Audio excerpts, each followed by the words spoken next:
Have you ever wondered, what is geopolitics? Everybody these days seems to be talking about one thing. In almost every news piece about international politics, you will find a particular word: geopolitics. But what is this concept, and what makes it different from international relations or other social sciences? Stay with us, because today we will interview Dr. Bohumil Dobos, professor in geopolitical studies for Charles University in Prague. He will help us understand better what is this realm of politics and how it interprets the world around us.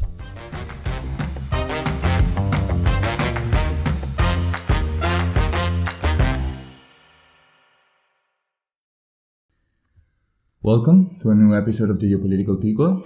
Today with us we'll have Bohumil Dobos, assistant professor from Charles University in the Department of Political Studies in the Masters of Geopolitics and other subjects that are taking place in other masters. Good friend of the show. Expert in the field. Expert in the field.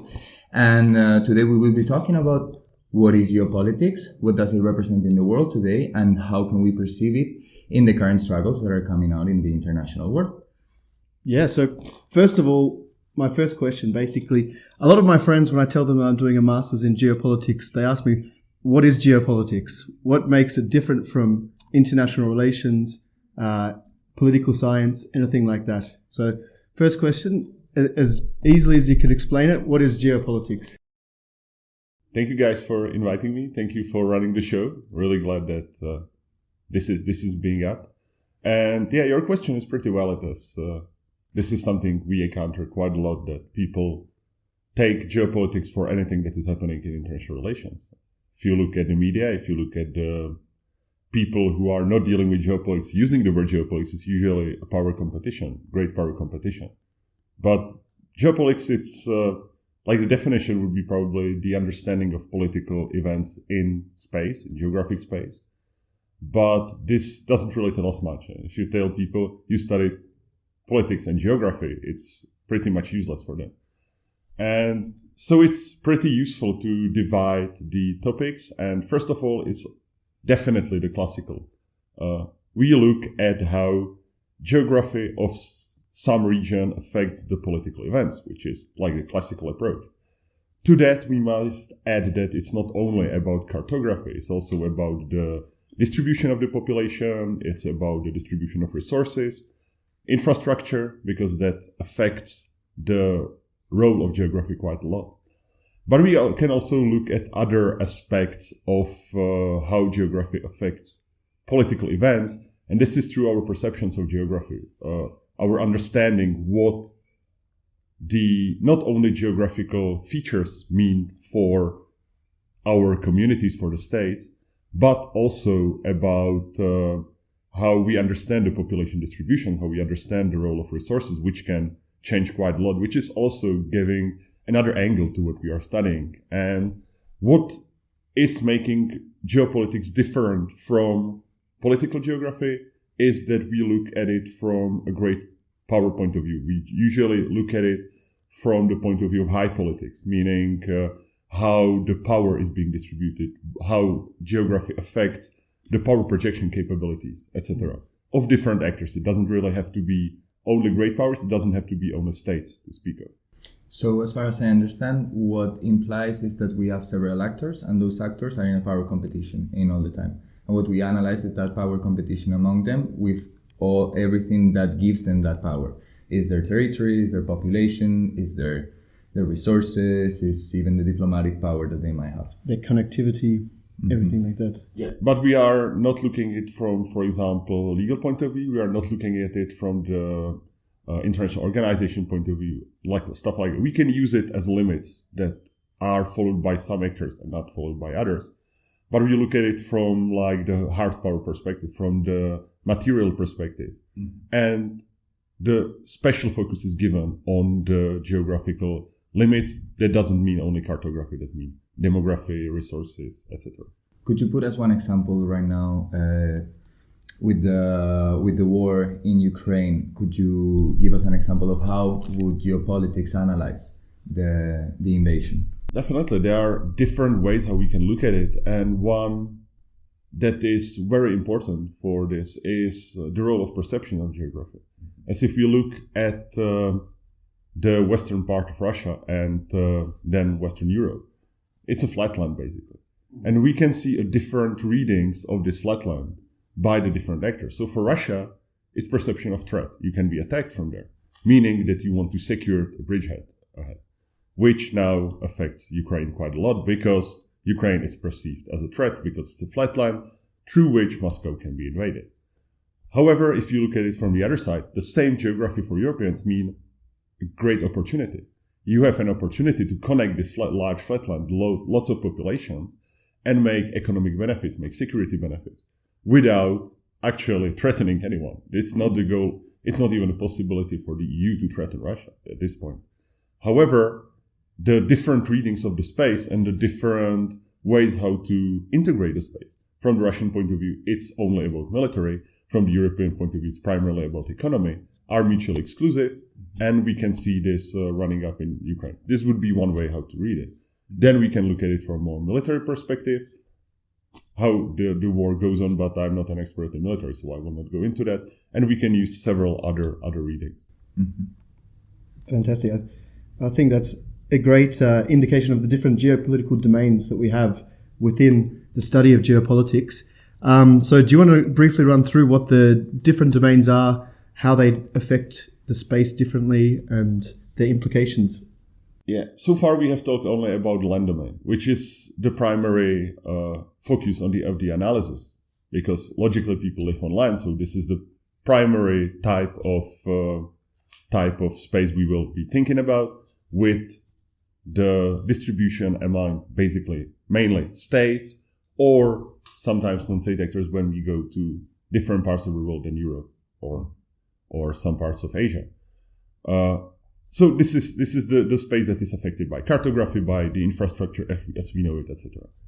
However, currently we can identify 3 to 4 other spaces that, however, have a different logic behind them.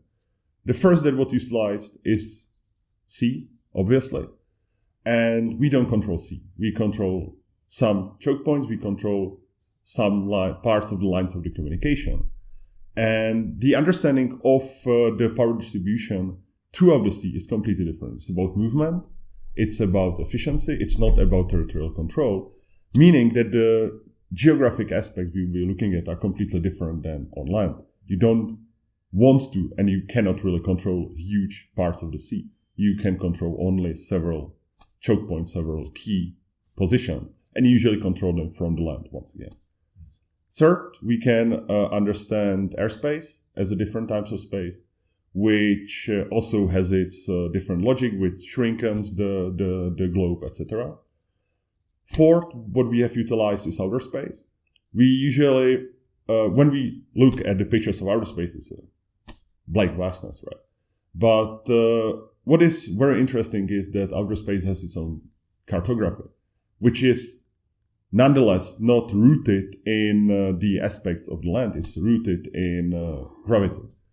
So the movement inside outer space is not random. It's being defined by gravity. And when we understand the role of gravity, the different interactions among the bodies, the role that we want our infrastructure to play, as some of the infrastructure needs to be played on low Earth orbits, some it's placed higher up just for the efficiency, like the navigational services, etc.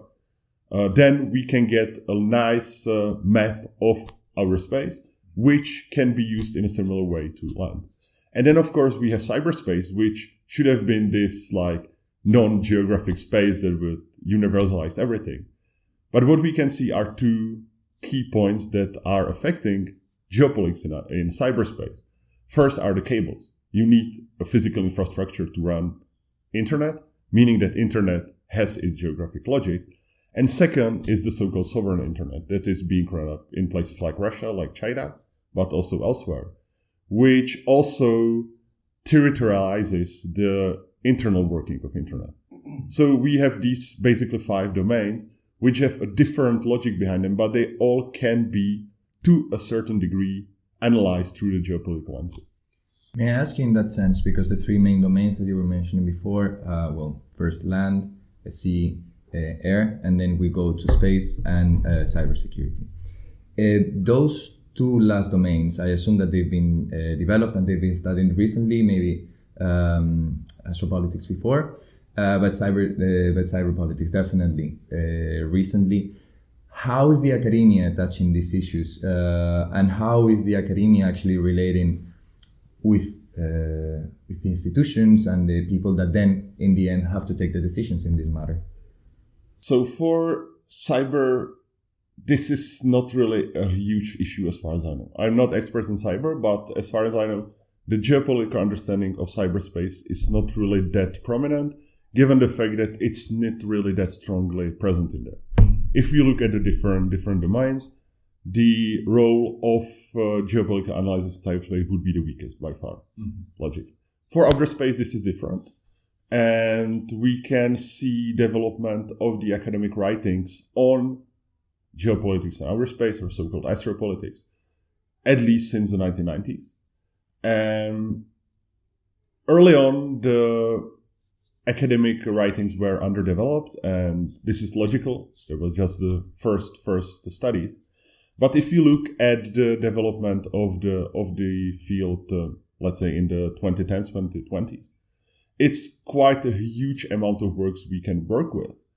And the people who are dealing with are being listened to more and more in the practical life, which we can see happening already, for example, in the European Union, which is by far the softest of the great powers. Mm-hmm. But even the EU has realized that outer space has its clear geopolitical reasoning behind it, and has, for example, developed the EUSPA, the EU Space Policy Association, which is dealing with the hard stuff. There are several institutions in Brussels that are in contact with the European Commission and are using also the writings on astropolitics to make some suggestions regarding the policies. So this is something that is being worked at. It's been pretty strongly present in the US policy decision-making since at least 9/11, when everything was securitized, including outer space. But it's also being present in the EU right now. So hopefully this will add another perspective to the decision-making. Of course, you cannot make the decision-making solely based on geopolitical analysis, but it gives you an important perspective, which is also relevant in outer space nowadays, and will become more relevant given the fact that the great power competition we can see appearing or already happening but strengthening on Earth between the bloc represented by China and Russia and basically what we can call the West is now again reappearing in outer space.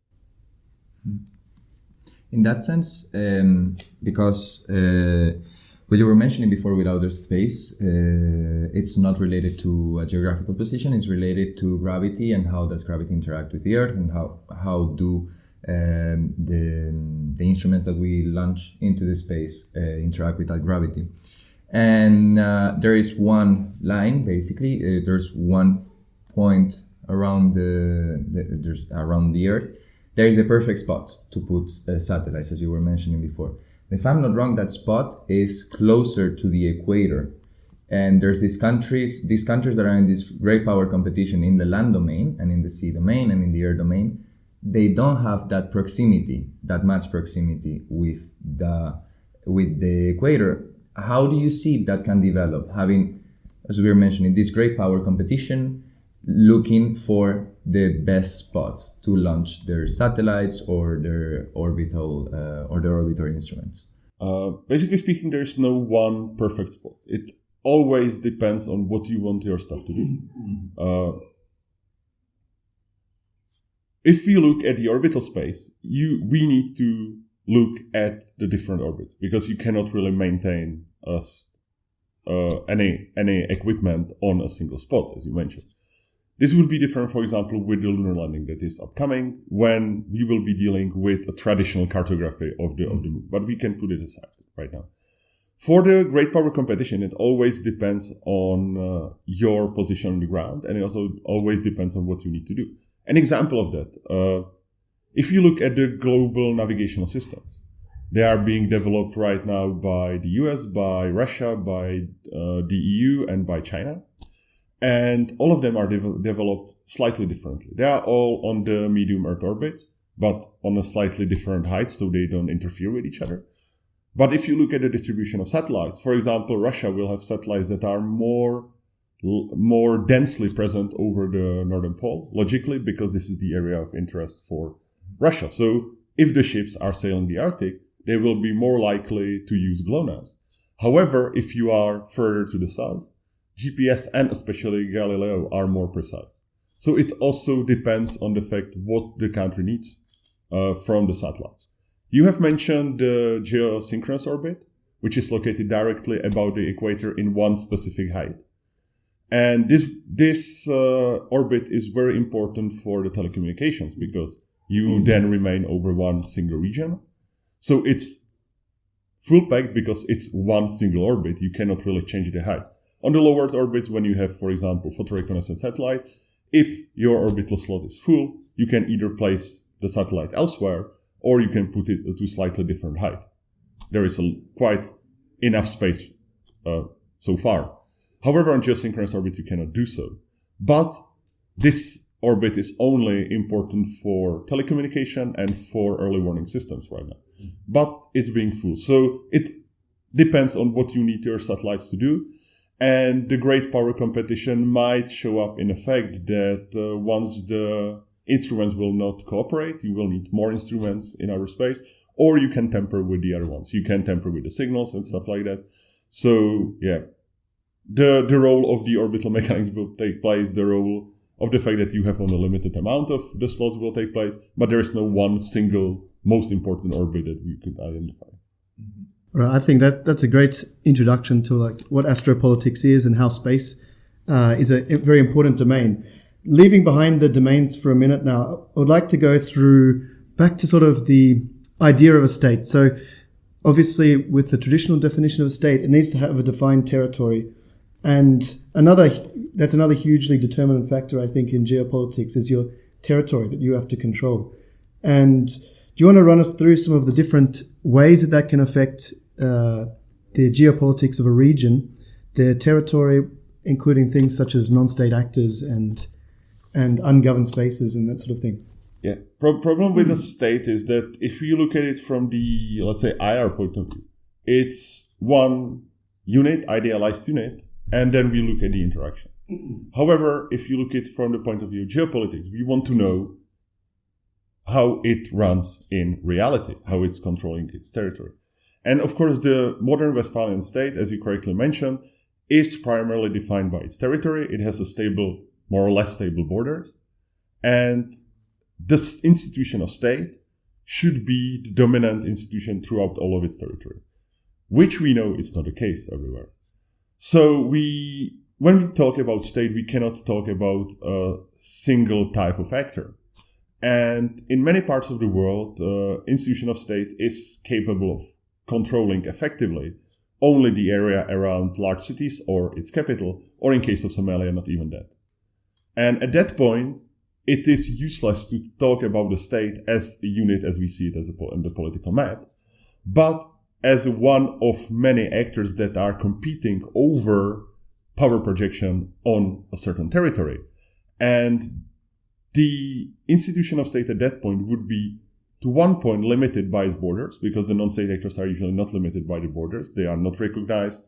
They can do whatever they want, basically, as far as the international law is concerned. And for the average person, a non-state actor is generally, you can talk about rebel groups, terrorist groups, things like that. Yeah, it's basically, at this context, it's any group that maintains some presence on certain land. And sometimes they can be more efficient in governance than the state is. Yeah. Case of Somalia or Taliban in Afghanistan, right? Yeah. And the state is limited by the borders, generally. The troops cannot go over them, but the state is seen as a legitimate actor by the international community, so it will get external help. And this interaction is very, very interesting in places like the Sahel, for example. If you look at the geography of Sahel, the states are basically controlling the population centers. If that. And countries like Mali, like Niger, like Chad, like Mauritania are having huge spaces that are very hard to govern, to speak of. You can govern only through population. You have no population in there. So understanding, for example, Mauritania is a great example. Understanding Mauritania as a state inside of its borders is very reductionist. What Mauritania does is that it pretty well controls the coast. It pretty well controls parts of the borders with Senegal, where the population is located. And it controls the iron mines next to Western Sahara with the land. The rest of the country is being basically left alone. It's part of it is even a no-go zone, simply to avoid spillover effects from Mali. And the power projection capability of Mauritanian state in there is very weak. So this can create some issues, as we have seen in Mali, when Malian state is or was rather efficient in controlling the south, which is densely populated, but left the north alone. And then you can have the impact of Tuareg groups, of jihadist groups that appeared as a consequence of the first war in civil war in Algeria, then the civil war in Libya, and went further south. And this is a completely different dynamics than we will see in the states that are actually capable of projecting power throughout their territory. This is something that is completely irrelevant, for example, for Eastern Europe, where we can see a traditional power competition, nowadays a war of Russia against Ukraine, with a traditional armies, with the fight over territory between states. However, this is not the way how the state operates everywhere in the world, and it must be understood in this way, meaning that the geopolitics will not treat a state as a single universalized ideal type unit, but will look at different states through the way how they are actually being run and what territories and what populations they are actually capable of controlling. That is one of the things, because you were mentioning that geopolitics doesn't see the state as the only unitary way of government. And there are several definitions, there are several interpretations of what states can be, failed states or failing. Could you give us de facto? Could you give us a little bit of a glimpse in that sense, or if you could give us some examples of so that we can have the different here, we can picture the difference. Sure. So basically, if you look on the definitions of state, what is important right now, if you look at the factual point of view, is that a state is a unit that is recognized as a state. This is something that goes to the core of how the current world system is operated. So, looking at it right that, we can see different types of states that are run differently.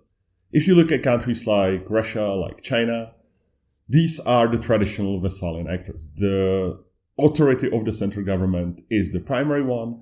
The importance of sovereignty is being highlighted, etc.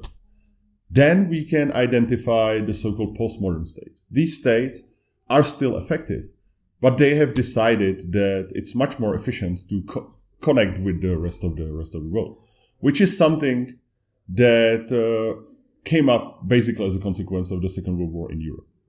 European countries found out after the 2-3 decades of destruction that this is not really an efficient way how to conduct politics. And what is much better is to interconnect with each other. But this means that they are losing some of the aspects of the traditional Westphalian sovereignty. However, this is a willing approach, and the space that is being interconnected is actually growing because this is appealing for the populations. The EU itself is growing into the Balkans, into Eastern Europe, into the former communist Europe. It is being interconnected with Northern America. It is being furthermore interconnected with parts of East Asia, like Japan, like South Korea, like Taiwan. And then we have these weak, fragile states that are defined by what was mentioned previously.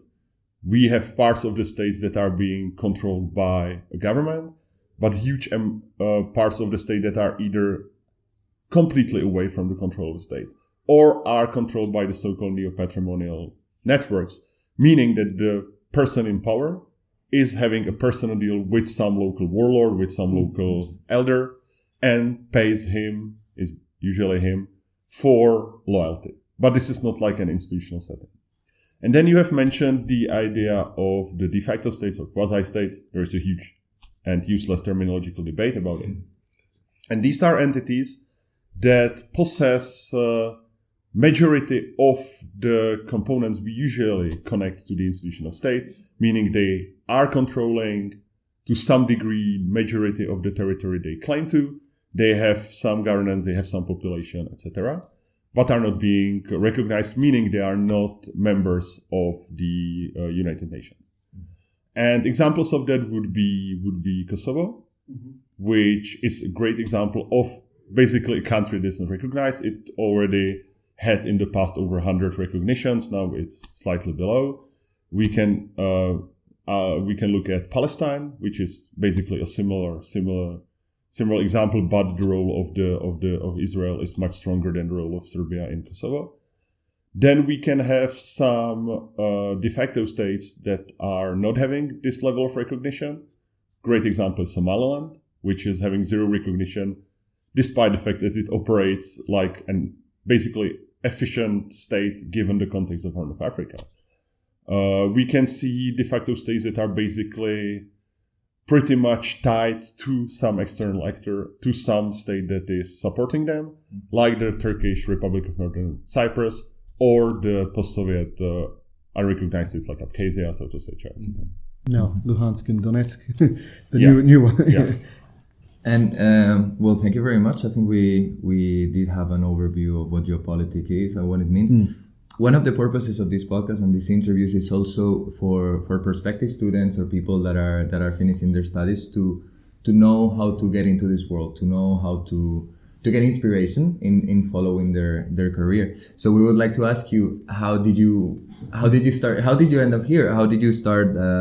What did you study? What was your motivation? Did you do masters? Did you PhD? Did you work? What was more or less your career in that sense? Okay, yeah. I ended up being here basically by pure luck. After my high school, I wanted to go to the university. Obviously, didn't want to go to work, and I didn't know what to study at all. Like, it's completely clueless. So I looked at the different universities and wanted to do something I enjoy. And I always enjoyed politics, and I was a huge fan of geography since I was a kid. And I found like the political science and international relations at the Faculty of Social Sciences, and it had a lot of politics and stuff I enjoyed. So I applied, I got in, studied my bachelor's, and throughout the bachelor's we got some subjects on political geography.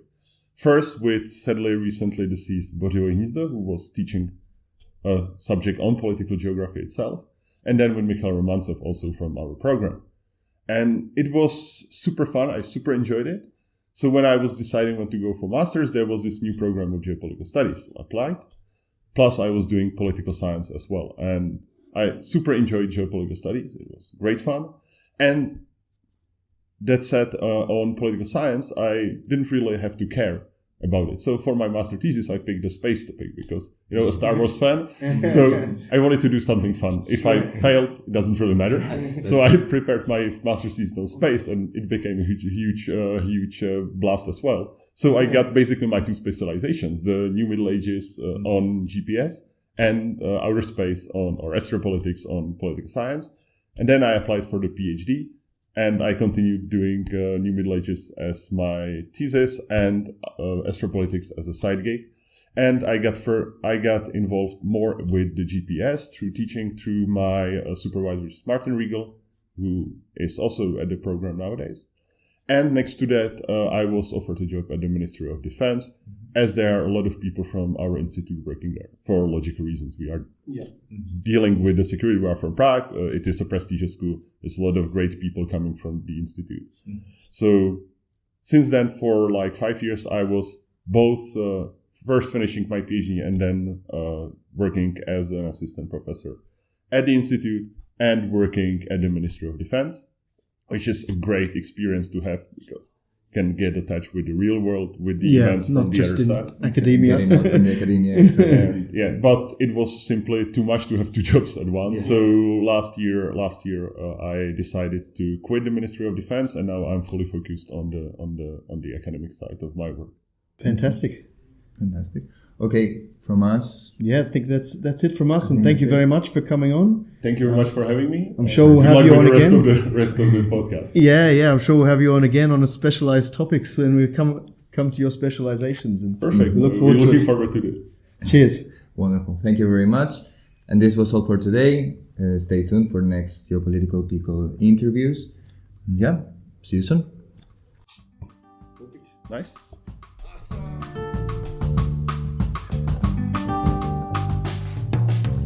Thanks for tuning in to Geopolitical Pico. We hope you enjoyed the episode and we look forward to seeing you next time. In the meantime, follow us on Instagram for more behind the scenes content. And subscribe to us wherever you get your podcast. Thank you and see you next week.